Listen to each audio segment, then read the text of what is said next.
enjoying this new sprint era, aren't they? Martin again comes over the line to start lap number 10. He's 1.5 seconds clear of Bagnaia. We have to drop all the way back down to 10th place to find Marc Marquez, who's having a pretty good tussle at the moment with the likes of Aleix Espargaro, Fabio Di Gianantonio, of course 10th. Way out wide. Yeah, he's gone wide there. Aleix Espargaro comes through.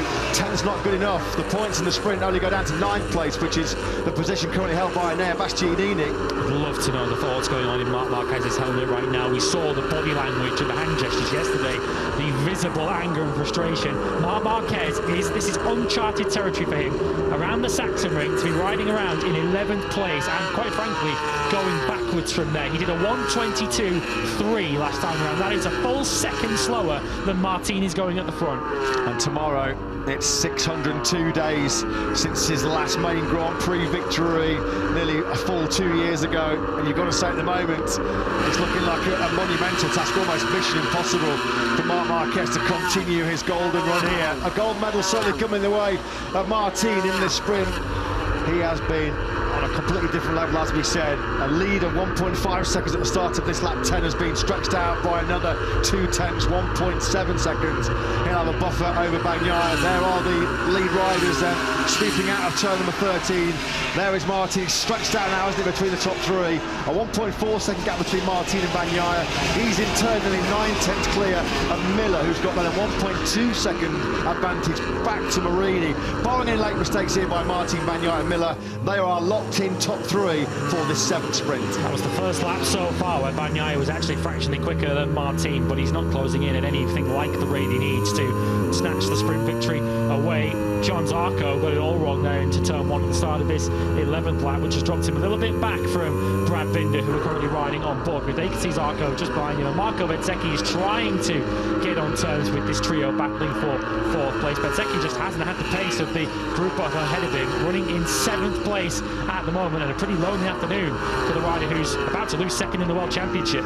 Yeah, and he was really angry, frustrated, having not been in podium contention in the Italian Grand Prix last weekend, having been 2nd in the sprint, a close 2nd to Bagnaia 7 days ago. It just never happened at all.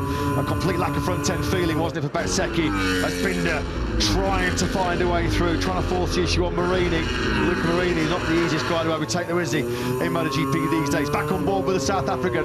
You can just see there Marini going defensive. He'll hear that RC16 rocketing up behind him. He just cut the middle part of the circuit there, leaving no gap for Binder to dive on him into that final corner. But here comes Binder trying to pick up some of that famed KTM top speed. It's not really so crucial as it was in Mugello last weekend in the Sachsenring, but he gets in hot. He was briefly through on Marini, but runs in wide into turn 1. Hard worked all over again. He just cannot outbrake Luca Marini, can he? He pulled alongside him there into turn 12, but just got outbraked by the Mini PR46 man. And then once again, he brake plates up as Maverick Vinales goes down. That really does sum up Maverick Vinales this weekend to this stage. You can see the despondency as he walks away. He was out of the points anyway, but his sprint ends on lap 12. Second time this weekend he's bailed out at that first corner.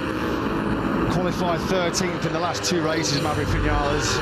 What has happened to his form? It's completely disappeared, hasn't it? Binder again, he's just trying to get close enough, maybe here, to line up a move on Marini as they drop into the heavy braking zone for turn number 12. Here we are then, top part of the circuit, through the 5th gear, 205 km/h, turn number 11, the Waldman corner.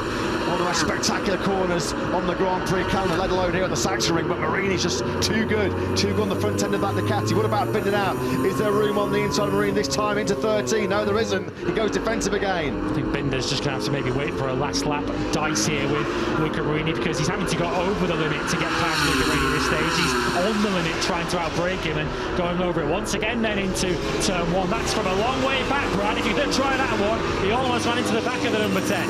There's not a lot wrong with Luca Marini's confidence in that hard front tyre, given the fact that all the guys in the hard front didn't cut a single lap on it at any stage coming into this sprint. Just some quick thoughts on Zarco from Simon.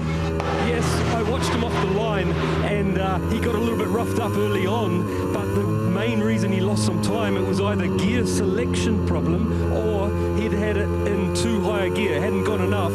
down through the box and it wouldn't go. These things drop out of the power, they do not run. And I could see him dancing on the gear lever in a panic, trying to get it back in a low enough gear for it to accelerate, but he lost positions. And the problem with that is it's so hard to pass here, as you can see.